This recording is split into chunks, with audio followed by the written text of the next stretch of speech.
Hello everyone, আমি মৌসুমি আবারও চলে এসেছি একটা নতুন ব্লগ নিয়ে।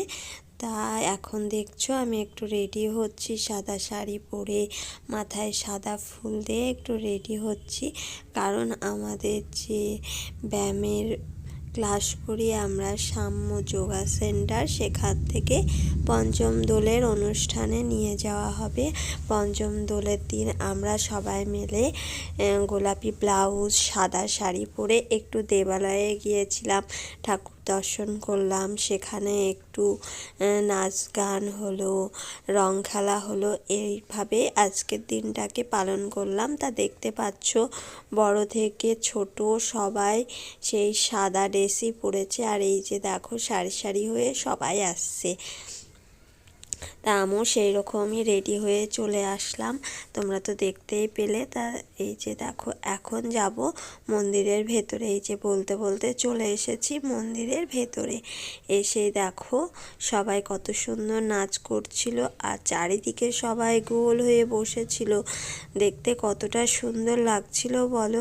আমার তো খুব আনন্দ হয়েছিল। মাঝে মাঝে যদি এরকম একটু আধটু অনুষ্ঠান করা হয় তাহলে মনটাও ভালো থাকে, আর এমনি তো ভালো লাগেই। সবাই এক জায়গায় হওয়া যায়, সবার সঙ্গে কথাবার্তা অনেক কিছুই বলা হয়। তো এই যে বসেছিলাম, বসে বসে তুলিদির সাথে একটু ভিডিও বানিয়ে নিলাম, তারপরে একটু হাসাহাসি করছিলাম। তারপরে আবার অন্য একটা দলের নাচ শুরু হয়ে গেল, সেটাও দেখছিলাম। কারণ আমাদের যোগা সেন্টারে 4-5টা ব্যাচ আছে, সব ব্যাচেই একটু একটু করে প্রোগ্রাম হচ্ছিল, সব কিছু দেখছিলাম।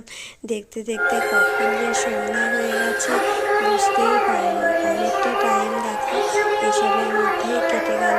এখন সন্ধ্যা হয়ে গেছে, বাড়ির দিকে যেতে হবে। তাই এখানে প্রোগ্রাম হচ্ছিল, আমি একটু মন্দির দর্শন করতে চলে গিয়েছিলাম। তো ঠাকুর একটু দর্শন করলাম, ওদিকে আবার প্রসাদ দিচ্ছিল, সেখানে একটু প্রসাদ খেলাম। প্রসাদ খেয়ে আবার চলে আসলাম ওদিকটাতে প্রোগ্রাম দেখার জন্য। প্রোগ্রাম দেখলাম। এই যে দেখো সবাই উঠছে, উঠে বাড়ি যাওয়ার জন্য রেডি হচ্ছে।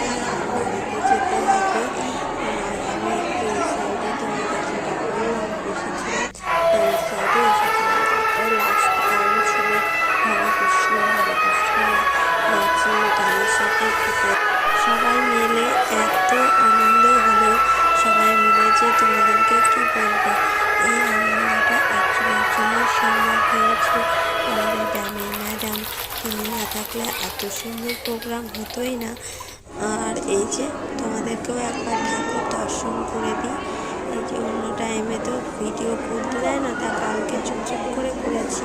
তা চলো আজকের মতো এখানেই, টাটা।